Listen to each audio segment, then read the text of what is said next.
Bom, pessoal, vamos lá. Agora, aula importantíssima de tabela periódica, certo? Um assunto que cai muito em vestibular. Bom, olha só.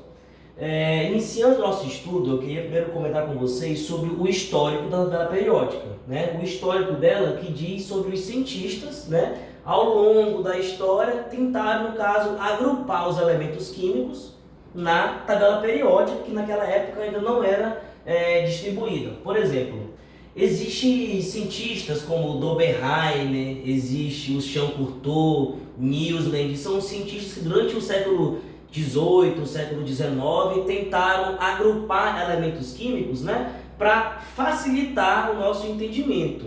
Só que o de grande importância, né, é o Mendeleev. Mendeleev, um russo, né, ele dividiu a tabela periódica, né, de acordo com a sua massa atômica. Como assim?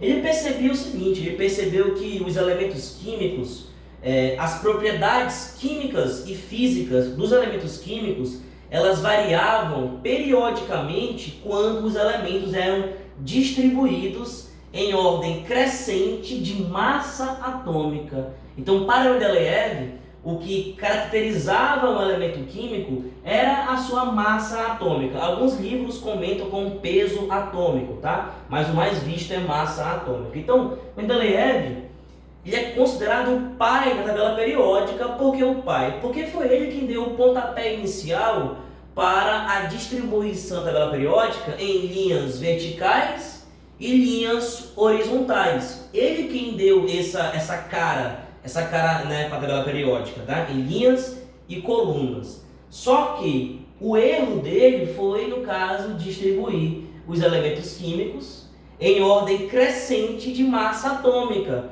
Por exemplo, na tabela periódica do Mendeleev, né, ele conseguiu, por exemplo, colocar o lítio na mesma família do que o potássio, o que até hoje é assim, beleza. Só que, por exemplo, ele colocou o cobre e a prata, por exemplo, na mesma família do sódio, né? Coisa que a gente sabe que não é o que acontece atualmente. Então ele deixou alguns erros, né? Mas ele foi espetacular porque ele inclusive conseguiu prever a existência de novos elementos químicos. Ele deixou lacunas em branco na sua tabela, porque ele sabia que um dia iria ter algum elemento químico que ia preencher aquele local, né? Mas ele não acertou completamente, porque ele usou massa atômica para isso. Tudo bem? Quem corrigiu esse problema de Mendeleev foi o Moseley, né? Um físico que logo depois do modelo atômico de Rutherford, que descobriu os prótons e tal, ele formulou o conceito de número atômico. Número atômico, né, que é o símbolo Z, que indica justamente o número de prótons que cada átomo tem no seu núcleo, né? Ele percebeu que o número de prótons é a identidade química do elemento, como se fosse uma impressão digital, certo? O que o Moseley fez então? Ele distribuiu, né, a tabela periódica em ordem crescente de número atômico. Então, a tabela periódica atual, que é essa daqui, ela é distribuída, tá, em ordem crescente, quer dizer, do menor para o maior em relação ao número atômico. E dessa forma, ele percebeu que as propriedades físicas e químicas dos elementos químicos, elas variam periodicamente quando você justamente distribui na ordem crescente de número atômico. Então, a tabela periódica atual, ela é atribuída a Moseley e não a Mendeleev. Mendeleev foi o primeiro que deu a cara de linhas e colunas, mas a atual foi Moseley. Bom, a nossa tabela periódica atual, ela é dividida em 18 grupos ou famílias. Os grupos ou famílias são as linhas verticais. São 18, tá? A numeração correta da IUPAC atualmente é do 1 até o 18, né? Bom, e os períodos, né, são as linhas horizontais, que são 7 períodos até hoje, digamos assim, certo? Bom, as famílias ou grupos, elas são baseadas na distribuição eletrônica dos átomos.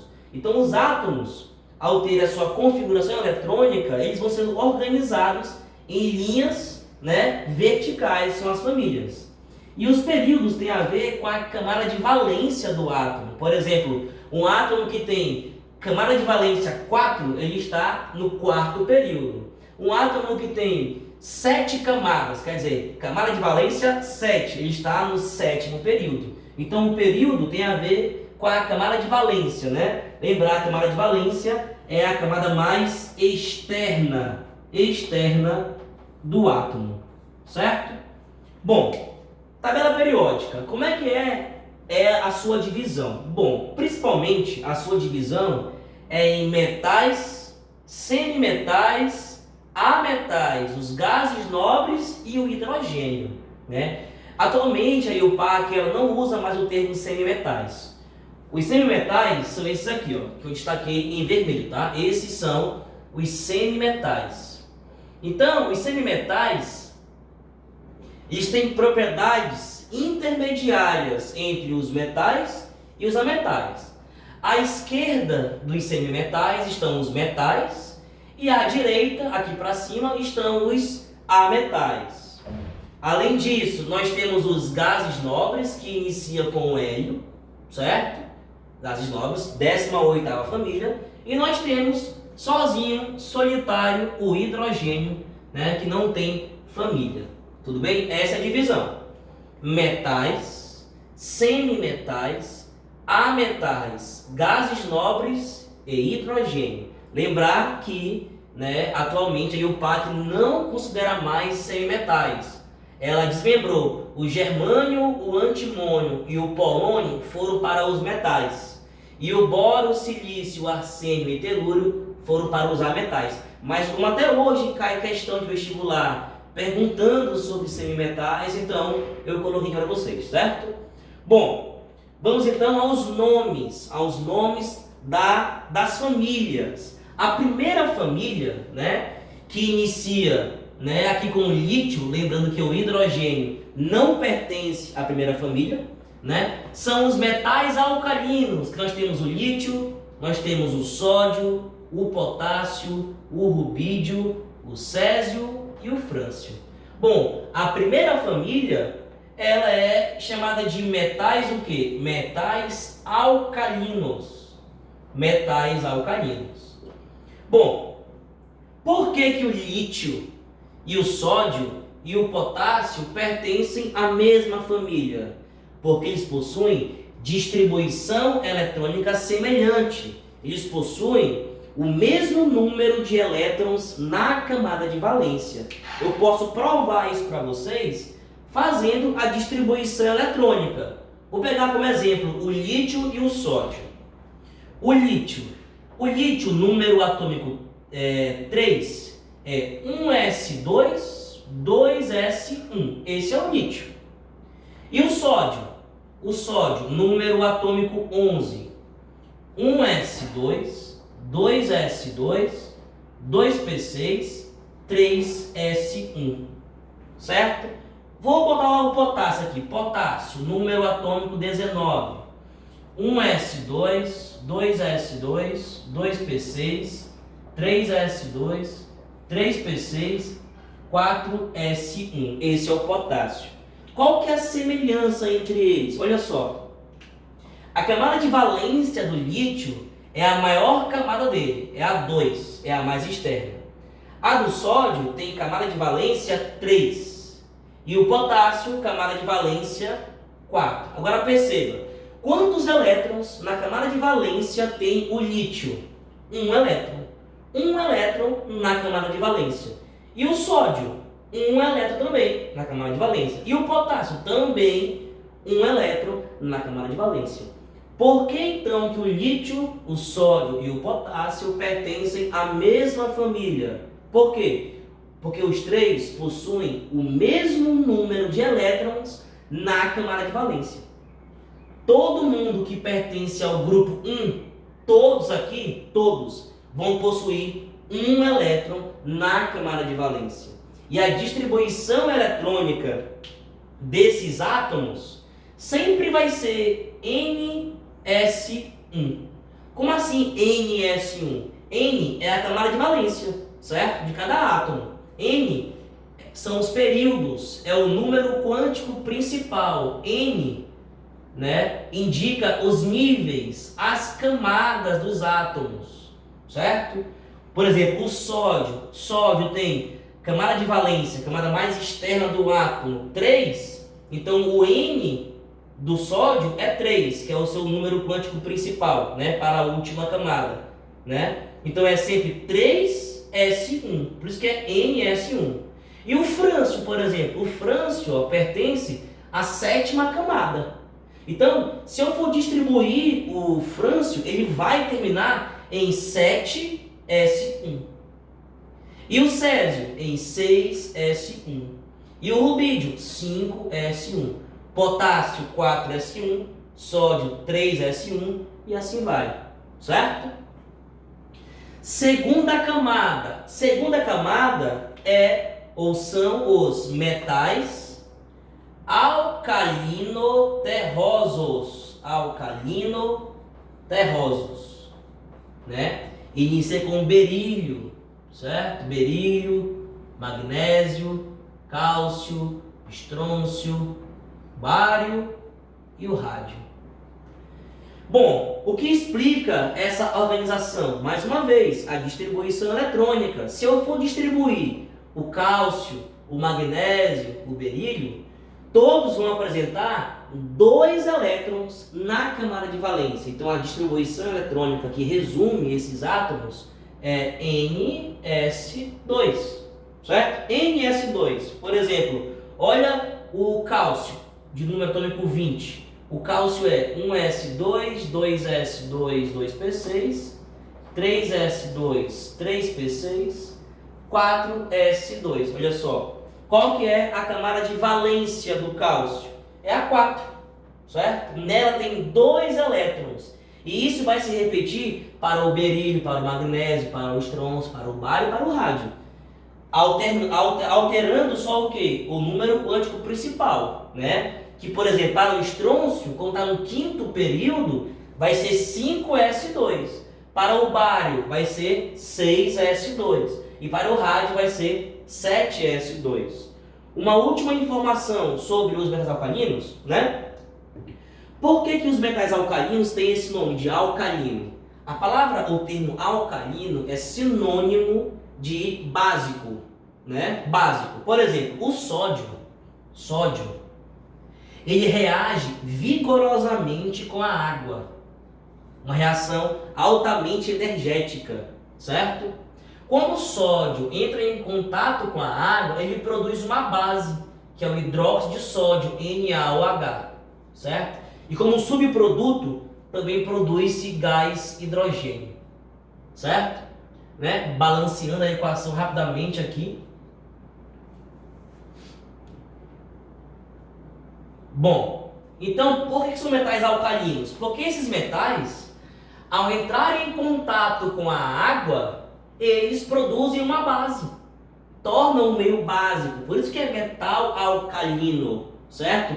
O mesmo é aplicado para os alcalino-terrosos. Quando eu pego o cálcio, por exemplo, e faço uma reação com água, ele também produz uma base, que é o hidróxido de cálcio, e também produz gás hidrogênio, certo?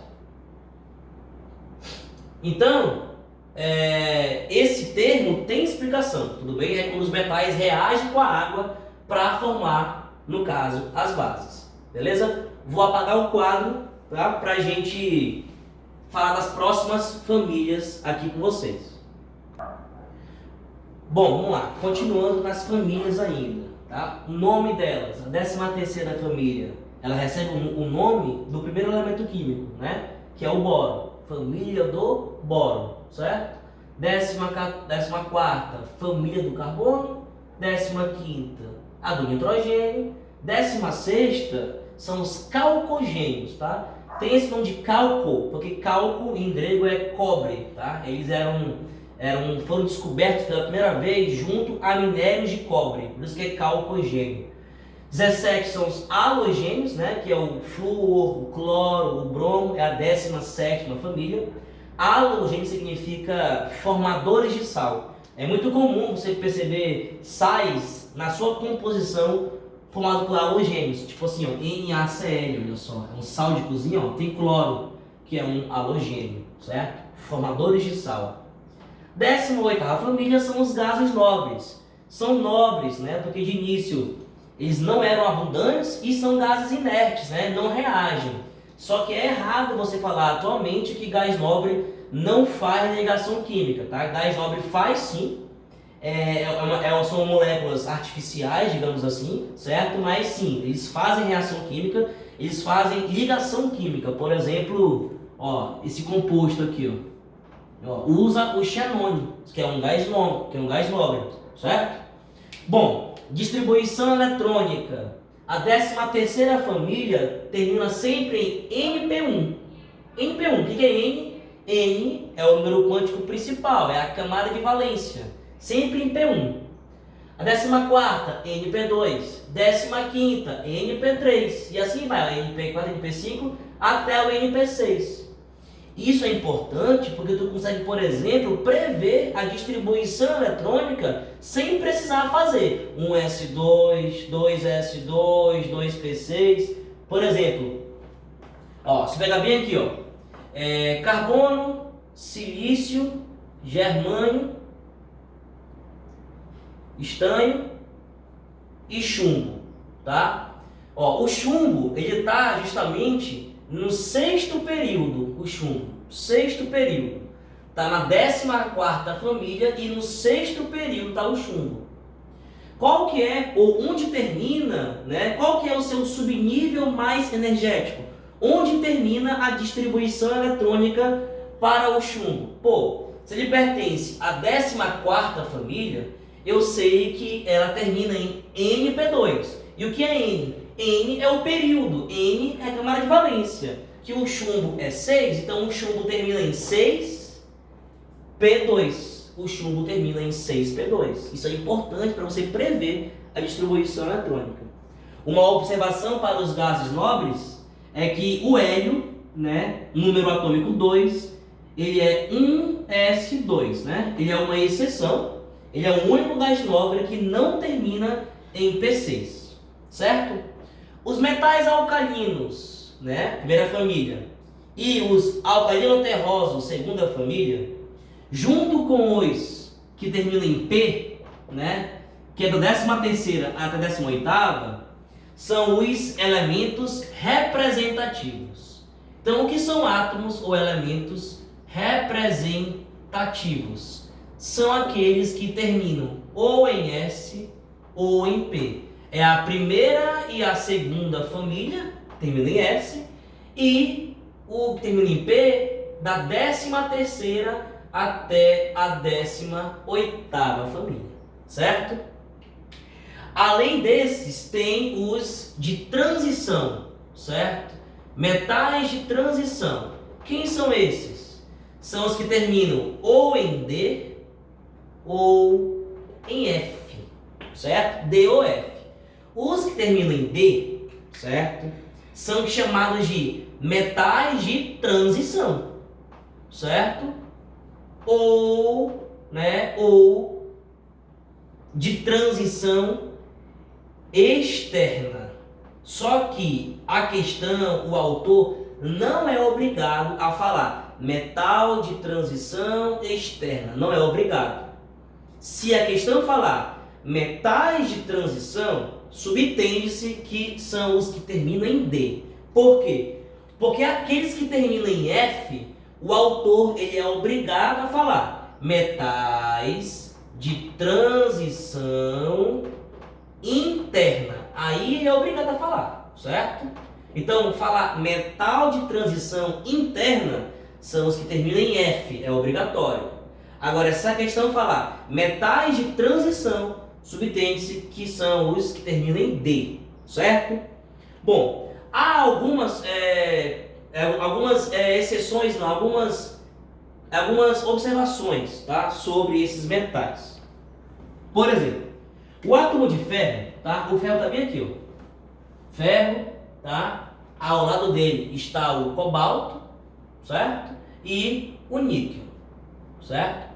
Família 8, 9 e 10. São metais de transição. Estão no bloco D. Bom, como é que é a distribuição eletrônica para o ferro? 1s2, 2s2, 2p6, 3s2, 3p6, 4s2, 3d6. Esse é o átomo de ferro. Lembrar que o subnível mais energético para o ferro é 3d6 e a camada de valência é 4. Distribuição para o cobalto. O cobalto é tudo igual, ó. 1s2, 2s2, 2p6, 3s2, 4s2, 3d7. Esse é o cobalto. E o níquel, tudo igual. 1s2, 2s2, 4s2, 3d8. Esse é o níquel. Então perceba, olha só, o átomo de ferro, certo? O átomo de ferro tem 4 camadas. 1, 2, 3, 4. É na quarta camada que esse átomo de ferro tem 2 elétrons, certo? Bom, qual que é a diferença do átomo de ferro para o cobalto? É que o cobalto tem 3d7 e o ferro é 3d6, ou seja, na terceira camada, né, no subnível 3D, o ferro tem 6 elétrons. 1, 2, 3, 4, 5, 6. Esse aqui é o ferro, tá? Já o cobalto, ele vai ter os mesmos 2 elétrons na camada mais externa e vai ter 7 elétrons no subnível 3D. 1, 2, 3, 4, 5, 6, 7. Ou seja, o cobalto tem 1 elétron a mais na terceira camada, né? Certo? Então, a terceira camada é a penúltima camada. Já que a última camada é a quarta camada, a penúltima camada é a terceira camada. E o níquel tem 3d8, ele tem 1 elétron a mais do que o cobalto, né? O níquel, na terceira camada, tem 8. 1, 2, 3, 4, 5, 6, 7, 8. Então, qual que é a diferença, né? Se eu vou pegando uma sequência, né? Sequência, ferro, cobalto e níquel. É que os elétrons estão sendo acrescentados, ó, na penúltima camada eletrônica, né?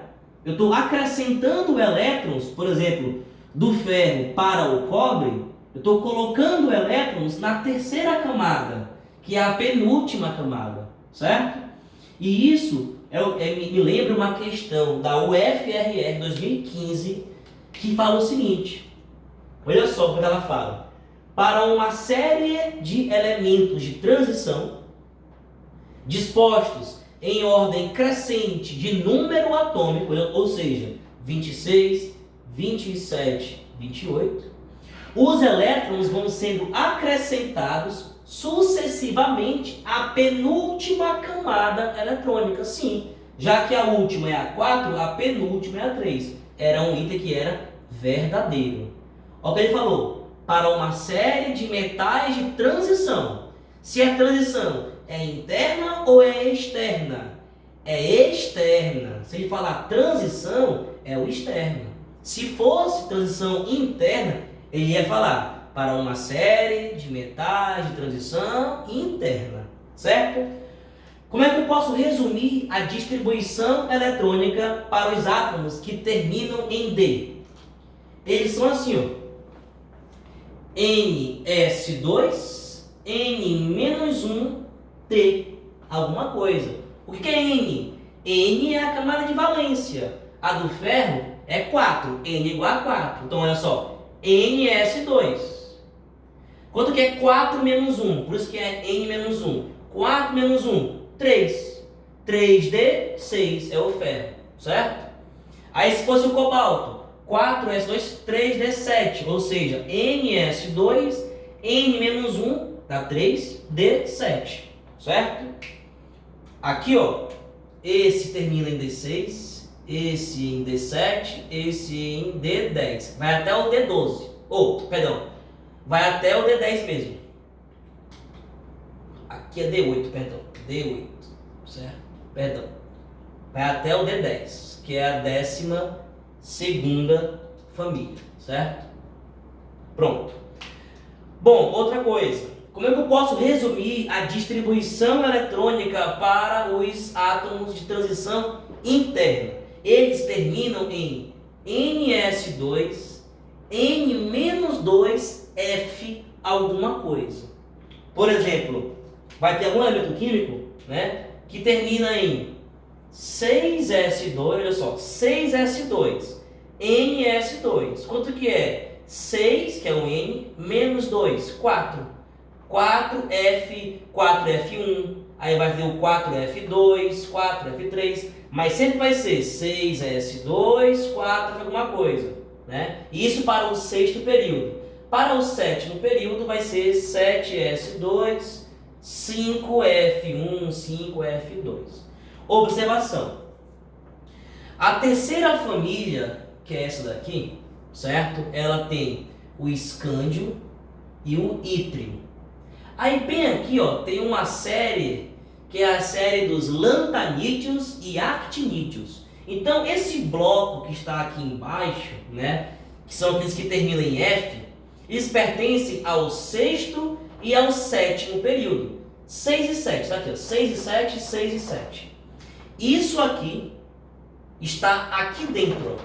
Isso está aqui dentro. Então perceba que a tabela periódica era para ser mais extensa, né, na horizontal, mas para facilitar eles botam ali embaixo aqui, né? Então isso aqui está aqui dentro, tá? Então a série dos lantanídeos, que inicia com lantânio, e actinídeos, que é o AC, que é o actínio, certo? Estão pertencentes à terceira família da tabela periódica, certo? Bom, ela termina com o lutécio e o laurêncio, certo? São 15 elementos químicos. Há uma observação aqui. Há livros, como o do poliedro, por exemplo, que diz que só quem pertence a essa família é o lutécio e o laurêncio, porque o escândio e o ítrio, todos eles terminam em D1. D1. Então só vai pertencer à terceira família quem terminar na distribuição eletrônica em D1. E só quem termina em D1 é o lutécio e o laurêncio. Faça o teste aí em casa. Na distribuição eletrônica, o lutécio e o laurêncio terminam em D1. Os dois em D1. Comprovando que somente o lutécio e o laurêncio eram para fazer parte da terceira família. Mas ficou acertado, digamos assim, que os lantanídeos e actinídeos também, apesar de terminarem em F, também vão pertencer à terceira família, ou 3B, antigamente chamada, certo? Uma outra observação importante sobre os lantanídeos. Existem uns metais chamados de metais, terras raras, metais, terras raras. Quem são esses metais? São 17 metais, 17 elementos, tá? Encontrados na natureza. Quem são esses 17? Bom, 2 deles, né, é o escândio e o ítrio. Aqui, ó, escândio e ítrio. E os outros 15 são os lantanídeos. São aqueles 15 que pertencem à série dos lantanídeos. Onde está essa série? Aqui, ó, no sexto período, na terceira família. Vai do lantânio até o lutécio, certo? Tudo bem? Daqui até aqui tem 15. Daqui até aqui tem 15. 15 mais 2, 17. São os metais terras raras. Não é à toa, porque alguns autores, como do Objetivo, por exemplo, diz que a série dos lantanídeos tem um sinônimo, que é metais terras raras. Mas não esquece que também tem o escândio e o ítrio. São metais que antigamente foram encontrados no norte da Escandinávia, certo? Eram de difícil acesso e muito importante para a indústria, por exemplo, indústria de energia eólica, por exemplo, certo? Metais terras raras. Tudo bem?